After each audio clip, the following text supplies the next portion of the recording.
The following program presents principles designed to promote good health and is not intended to take the place of personalized professional care. The opinions and ideas expressed are those of the speaker. Viewers are encouraged to draw their own conclusions about the information presented.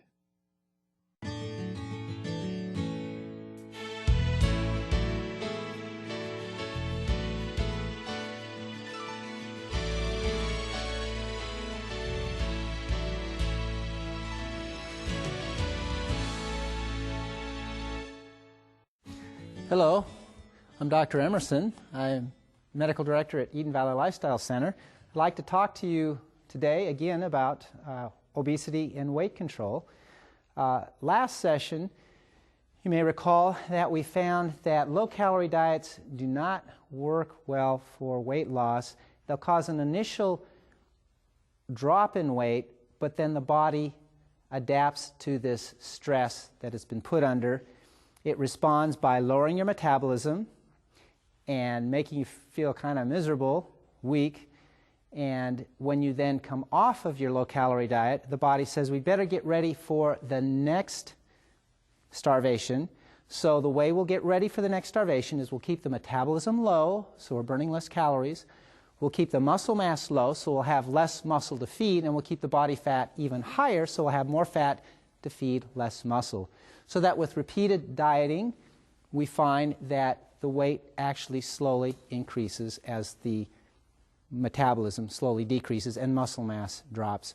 We found that the Atkins diet works also by calorie restriction, in the sense that when people are restricted from carbohydrates, their actual calorie intake and appetite is suppressed. They have no appetite for the foods that are available. They're only eating about 66% of the calories that they would normally eat, and various studies have actually shown that this is the reason for the initial weight loss in the Atkins program.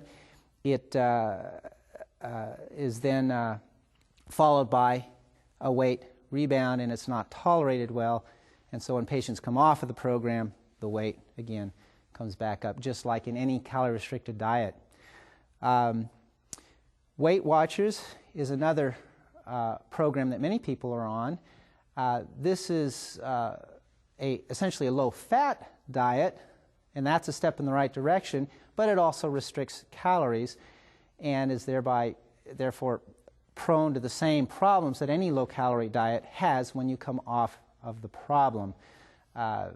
In a study published in the Annals of Internal Medicine in 2004, they did a 2-year randomized control study, and they found that with the Weight Watchers program, the average weight loss after I believe it was 3 years, was only 6.4 pounds.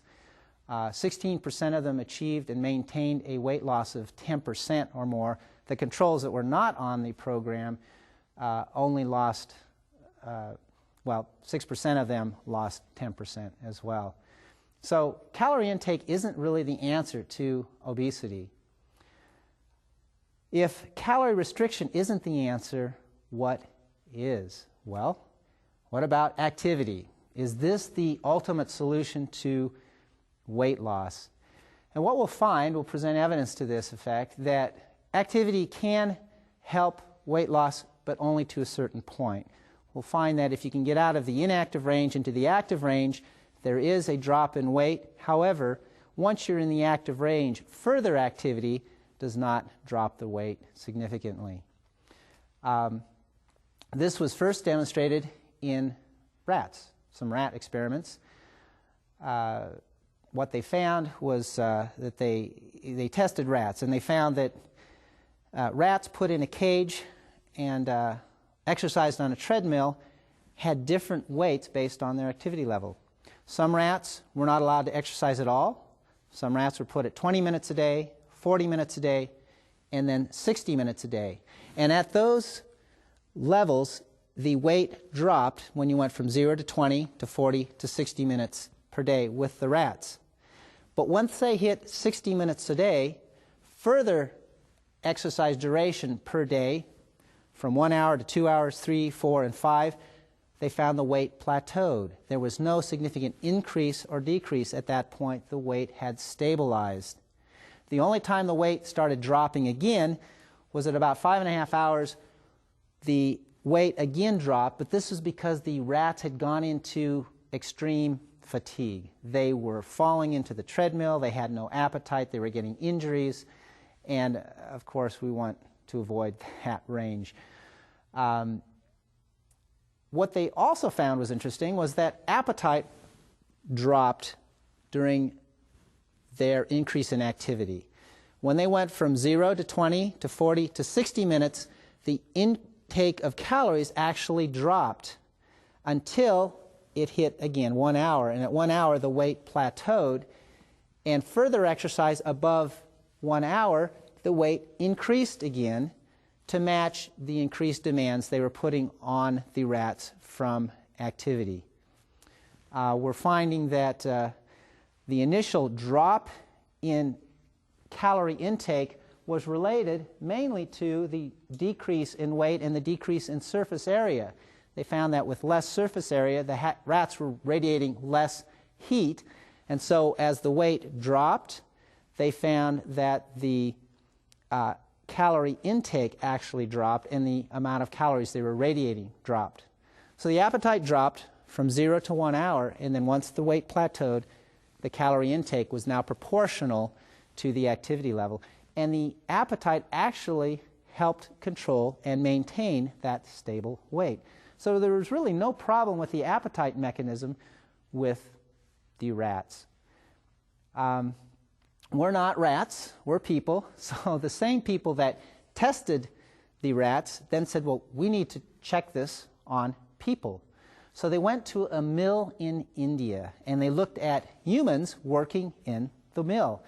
And they divided them based on their activity level, according to the job they had. There were the sedentary workers, were the stall holders, the supervisors, and the type 1 clerks.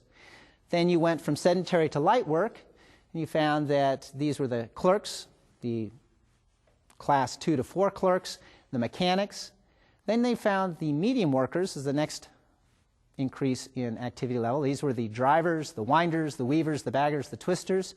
Then they went to heavy work. These were the mill waste carriers, the pilers, the selectors. Then they went to very heavy work, the ashmen, the coalmen, the blacksmiths, the cutters, the carriers. And what they found is that as the activity, the daily activity level increased, the weight dropped from an average of 170 to about 115. Now these were smaller framed people, and 115 was considered a fairly normal weight for them. At 115, the weight then plateaued.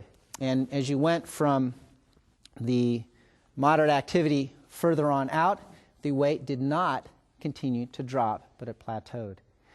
Calorie intake also decreased. As the weight dropped from 170 down to 115, the calorie intake dropped from 350 calories per day to about 250 calories per day until the weight plateaued. Further increase in activity now increased their appetite, and their appetite was now proportional to their activity level, and that's what maintained their weight. So the question then is, how do we get from the sedentary phase to the active phase? What works, what doesn't work? Well, they looked at 34 subjects, and these were tested to find out if activity could actually help control their weight. And they wanted to find out which type of activity would control their weight most effectively. These were people who had previously tried low-calorie diets throughout their lives. They had lost weight and promptly regained it coming off the low-calorie diet. So they were asked to exercise at least 30 minutes a day. If they could exercise 30 minutes a day, they'd qualify for the program. There was no restriction on calories. They were told to eat as much as their appetite told them to eat. Well, out of the 34 subjects, 5 couldn't do it because they couldn't devote enough time required on a daily basis. 6 of them chose jogging, but 3 got injuries from the jogging, and another 3 couldn't exercise over the 30-minute time limit long enough to get a significant change in their weight. 3 chose cycling, but couldn't continue the cycling, the bicycling, long enough to control and affect their weight. 3 chose swimming, but again, they couldn't tolerate the swimming long enough on a consistent basis to affect their weight. 11 of them chose walking, and all of these were successful, and all of them were able to exceed 30 minutes a day of daily walking. What they found as they charted the amount of minutes per day that they walked versus their weight loss, they found that indeed weight loss was related to the duration of walking up to about 90 minutes a day. Weight loss going from 90 minutes to, say, 2 hours a day was not confirmed as being beneficial. That was actually not, they weren't able to test for that. But if you plateaued at 60 minutes and you went from 60 to 90 minutes, there was again another weight loss that was documented. Some contestants found that when they were exercising, if they got sick for 2 weeks and their exercise stopped for 2 weeks, their weight would take a little blip, go up a little bit. Once they got in the program again, the weight would then normalize out. They found that their skin fold thickness, which is a measure of body fat, decreased significantly. Skin fold thickness is pretty easy to check. They have little calipers. They would just squeeze the skin and find out how thick the skin was, and that was relating to the amount of fat under the skin. So if you're trying to get out of the sedentary range into the moderate activity range, what you'd like to do is choose an exercise that is easy and enjoyable. The one that is found to be most successful was walking. The daily amount of exercise that you take should start with something you can tolerate. What you could do is start with 5-10 minutes a day, walk 5 minutes out from your house, turn around, come back, and walk 5 minutes to your house. They found that weight loss is proportional to duration of exercise up to a point. Exercise is good in that it eliminates fat, not muscle. You want to choose an exercise that you can enjoy and tolerate. I have some friends that seem to do well on a treadmill.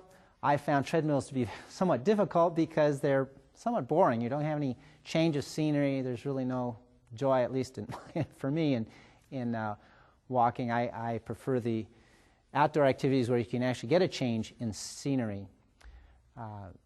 There are some benefits in just walking. Now, what about a gym? There are some benefits to gyms. They do have weight equipment, which can be beneficial. There are some downsides, however. There is a cost. But the biggest thing I found was the time involved in a gym. When I tried a gym at one point in my life, I found that I had to get my clothes together, get in the car, drive to the gym, which may take half an hour. When I got there, I had to change, do the half-hour workout, change, take a shower, get dressed, drive home. It may take me 2 hours to do a simple 30-minute workout. On the other hand, if I come home from work, in my work clothes, I can put on some shoes, tennis shoes. I can either go for a walk, I can go for a run, I can go for a bicycle ride. And when I come home, I can change out of my work clothes, take a shower, take my PJs on. There's no extra time out of my schedule. And the only time really spent for the exercise is the actual exercise time, which 30 minutes, 45 minutes.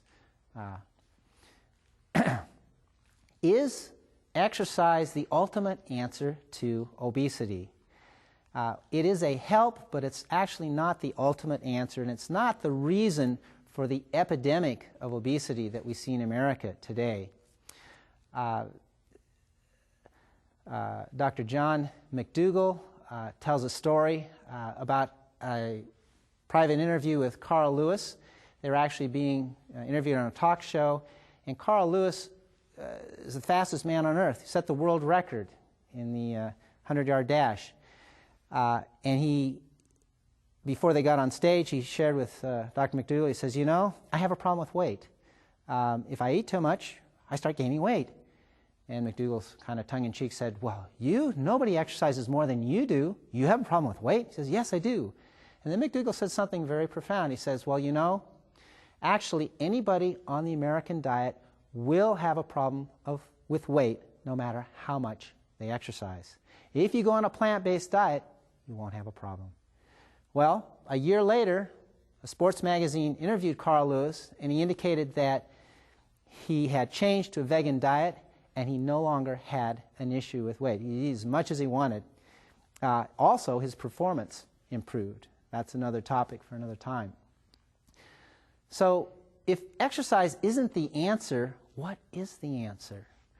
Well, we're going to find that the answer is actually found in the insulin resistance syndrome. Now, what is the insulin resistance syndrome?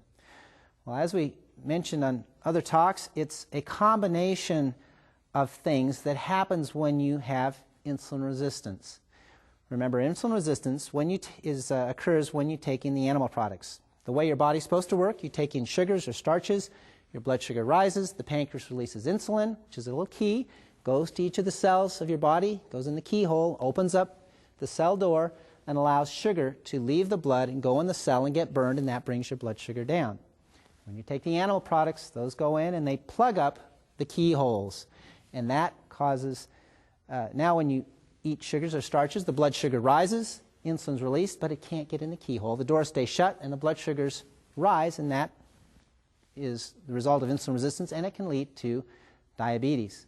But we're now finding that this insulin resistance causes other problems. As we discussed earlier, it causes high blood pressure, it also causes high blood sugars, but it also causes obesity. And one of the criteria for the insulin resistance syndrome is if you're a man, if your waist is over 40 inches, or for a woman, if it's over 35 inches. Those are the two criteria. Insulin resistance also includes high triglycerides, that's the fat in the blood, over 150. It includes a low HDL. The HDL is the good cholesterol in your blood. If you're a man, if it's below 40, or for a woman below 50, that's another criteria for the insulin resistance syndrome. And if you have 3 out of 5 of those symptoms, you have the insulin resistance syndrome. Well, the question then follows, what is it about the insulin resistance syndrome that causes weight gain? Well, what we find is that when you have insulin resistance, the body starts to compensate by releasing more insulin. What happens is the pancreas says, the normal 30 units of insulin a day that used to control the blood sugars is not working anymore. Blood sugars are rising because of this insulin resistance. What am I going to do? I know what I'll do. I'll just release more insulin. So the pancreas releases more insulin and now is able to overcome the insulin resistance. Maybe it has to release 35 units a day, 40 units a day, whatever it takes to keep the blood sugars down. This insulin resistance is typically measurable as many as 12 years before the diagnosis of diabetes. As insulin resistance increases over the years, your body produces more insulin and your insulin levels slowly increase. Is this a problem? Well, yes, because insulin not only drives sugar into the cells to be burned or stored as glycogen in the liver, it also drives fat into the fat cells to be stored, and it prevents fat from being burned. So as you have increasing insulin resistance over 12 years, your insulin levels rise over those 12 years, and your body fat increases over those 12 years, until at the end of, say, maybe 10, 12 years, the pancreas can no longer keep up with the high insulin level, the high insulin resistance you have at that point, and so now the pancreas can't keep up, the sugars, the fasting sugars start to rise. And then you see your doctor, and the doctor says, well, you have diabetes because your blood sugars are high, and you are too heavy, and that's causing your diabetes. Well, that's not actually correct. What we find is that he has obesity because he has the diabetes and the insulin resistance and the increased insulin levels causing that fat storage in the body. So these increased insulin levels cause increased weight. There was a man who was diagnosed with diabetes, and his insulin resistance had increased to the point where we had to increase his insulin levels. And I said, you know, we have to increase your insulin dose. And he said, oh, please don't do that. Don't do that. I said, well, why not? He says, because my weight's going to go up. He knows that once you're diagnosed with diabetes and we start you on insulin, the more insulin we give you, the higher your blood sugar goes. Now, when a person is typically diagnosed with diabetes, the first drugs that came out on the market were the sulfonylureas. These were drugs which stimulated the pancreas to release more insulin. So we'd start a patient, a newly diagnosed diabetic, on these sulfonylurea drugs. It stimulated the pancreas to release more insulin, and that allowed the blood sugars to be controlled again, but at the expense of higher insulin levels, and the weight would then increase. A quote from one of the medical journals talked about diabetic drugs. This was from an up-to-date journal. Said insulin stimulates weight gain, and the sulfonylureas that increase insulin release also increase weight. Now today there are some drugs that do not increase weight that are used for diabetes. They have some pros and cons which we can't discuss at this time, but there are other options. There was also a United Kingdom prospective diabetes study, the UK PDS, that's reviewed 2,520 subjects. And what they did is they tried to control their blood sugars 4 different ways. One with just a low-calorie diet. One was a diabetic pills, 2 types of pills which increased insulin release by the pancreas. And the last was just to use insulin injections. And what they did is they measured how much these different approaches increased insulin levels in the blood.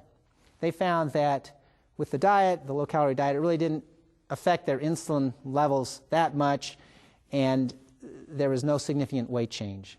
But the pills, they found roughly the higher the insulin level increase in the blood from the medication, the higher the weight gain, that it was roughly proportional to the level of insulin increase in the blood.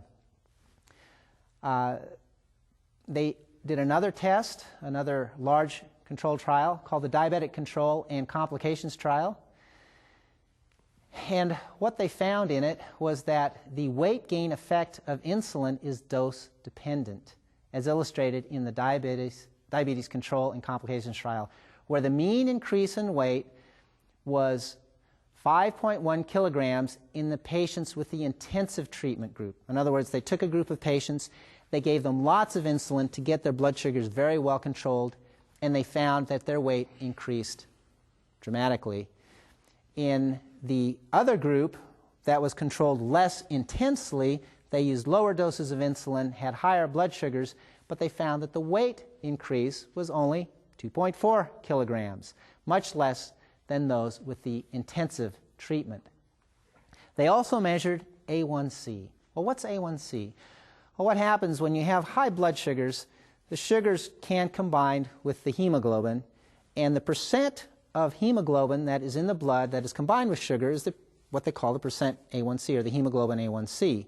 It's related to your average blood sugars over the last 3 months. And in this trial, they found that the better control they had, the lower the A1C levels they got, the greater the weight gain. In other words, if they were using lots of insulin to get better blood sugar control, there was higher weight gain.